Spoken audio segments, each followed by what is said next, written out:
Future of India स्वागत है आपका क्लास 10th का मैथ्स का चैप्टर नंबर 1 जिसका नाम है रियल नंबर्स। इस चैप्टर की थ्योरम 1.4 को डिस्कस करते हैं। नेक्स्ट क्वेश्चन पे आते हैं।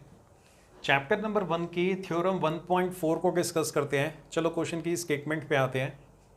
Show that under root of 2 is irrational. हमने प्रूव करना है कि जो अंडर रूट ऑफ 2 है वो एक इर्रेशनल नंबर है।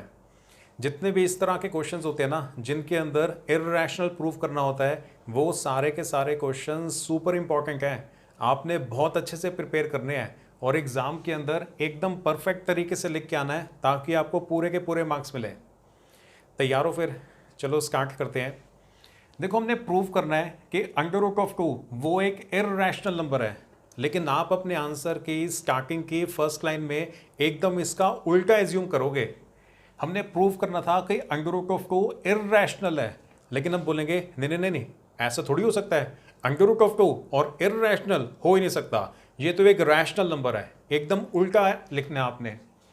तो फर्स्ट लाइन में आप लिखोगे let us assume that under root of 2 is a rational number.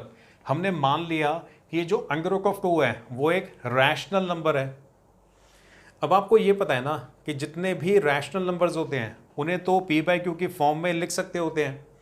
तो नेक्स्ट लाइन में आप ये लिखोगे so it can be return in the form of P upon q.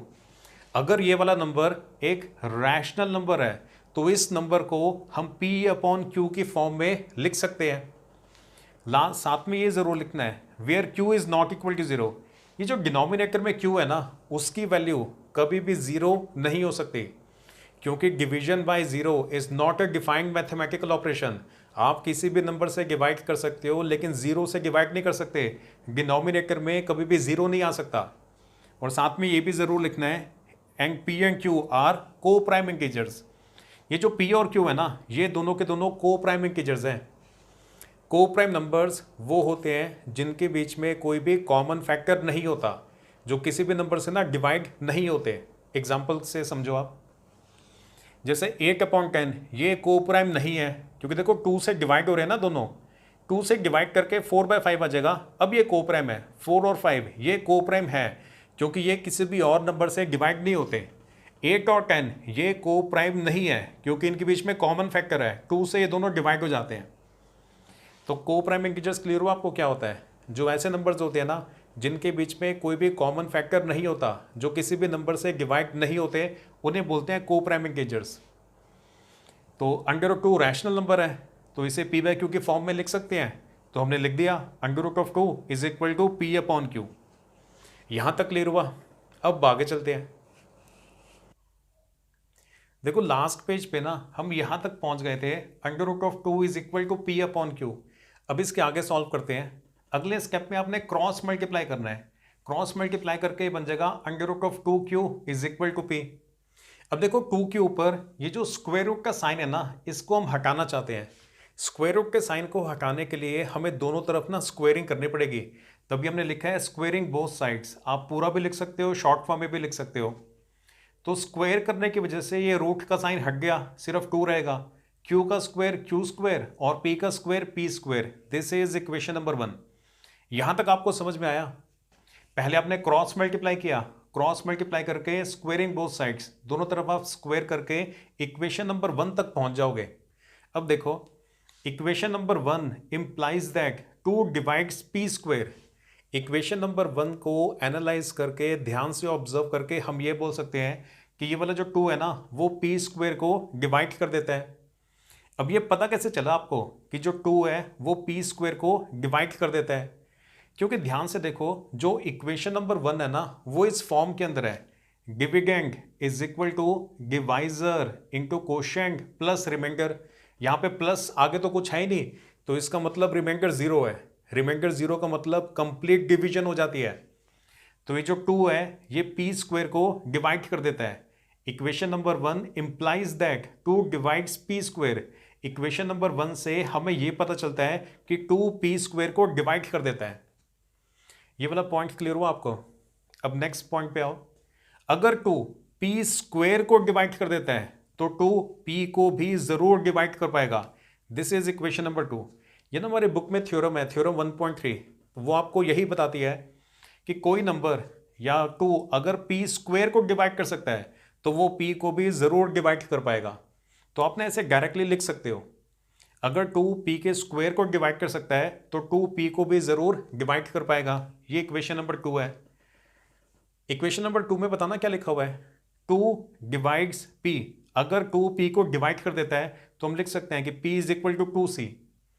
अब ये कैसे बन गया, p is equal to 2c कैसे बना, इक्वेशन नंबर 2 से बना। इक्वेशन नंबर 2 में बताओ क्या लिखा हुआ है, 2 डिवाइड्स p, 2 p को डिवाइड कर देता है। ये देखो रफ में समझो, अगर आप 2 से p को डिवाइड करोगे तो डिवीजन करने पे ऊपर कुछ ना कुछ कोशेंट तो आएगा ना, तो वो कोशेंट हमने c मान लिया क्योंकि हमारी बुक में भी c माना हुआ था। तो dividend is equal to divisor multiply by quotient, तो p is equal to 2 multiply by c, dividend is equal to divisor multiply by quotient. तो p अगर 2 को डिवाइड कर देता है तो वहां से ये बना है p is equal to 2c। Clear हुआ। अब आगे आसान है, ये जो p की वैल्यू है ना, p is equal to 2c, equation number 1 में p की जगह पे आपने ये p की वैल्यू पुट करनी है। देखो हमने लिख भी दिया, putting the value of p in equation number 1। Left hand side as it is रहेगी, p की जगह पे p की वैल्यू पुट कर दी 2c। ये इक्वेशन नंबर 1 की लेफ्ट हैंड साइड को तो एज इट इज लिखना है, p की जगह पे p की वैल्यू पुट करनी है, ऊपर स्क्वायर था तो स्क्वायर लगाना है। 2q square as it is रहेगा, 2 का स्क्वायर 4 होता है, c का स्क्वायर c स्क्वायर। अब ना 2 से डिवाइड करो तो ये वाला 2 हट जाएगा, ये 4 डिवाइड होकर 2 रह जाएगा। तो q square is equal to 2c square, this is equation number 3। अब ये जो इक्वेशन नंबर 3 है, यहां से हमें ये पता चलता है कि ये वाला 2 q के स्क्वायर को भी डिवाइड कर देता है। Equation number 3 implies that 2 divides q square.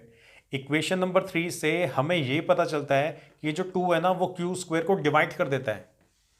कैसे पता चलता है, देखो भाई इक्वेशन नंबर 3 भी इस फॉर्म के अंदर है ना, dividend is equal to divisor into quotient plus remainder. Divisor ये है, डिविडेंड ये है, तो 2 डिवाइड्स q स्क्वायर।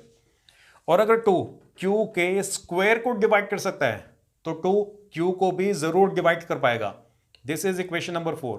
यहां तक पहुंच गए तो बस हो गया। इक्वेशन 2 में बताना क्या लिखा हुआ था, 2 डिवाइड्स p, 2 p को डिवाइड कर देता है। इक्वेशन नंबर 4 में बताओ क्या लिखा हुआ है, 2 डिवाइड्स q, 2 q को भी डिवाइड कर देता है। अगर 2 p को भी डिवाइड कर देता है, q को भी डिवाइड कर देता है, तो इसका मतलब 2 is a common factor between p and q। तो p और q के बीच में एक कॉमन फैक्टर है, तो वो को प्राइम नहीं है।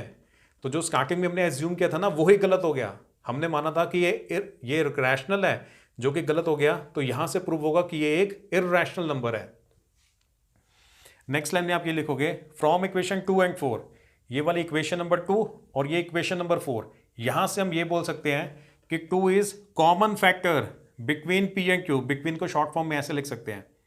तो p और q के बीच में ये जो 2 है ना, ये कॉमन फैक्टर है। अगर इनके बीच में कॉमन फैक्टर है तो इसका मतलब ये वाले नंबर्स को प्राइम नंबर्स नहीं है। क्लियर हुआ। तो इस तरह से यहां तक आप लिख दोगे।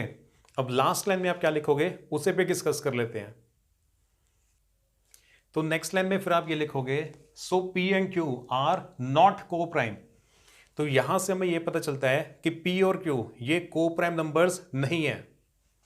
This inconsistency has arised because of our incorrect assumption.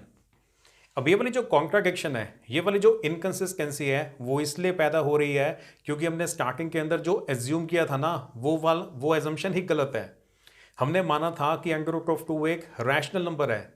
ये वाली हमारी एजम्पशन गलत है। तो यहां से साबित होता है कि under root of 2 is irrational. Under root of 2 ये एक इररैशनल नंबर है।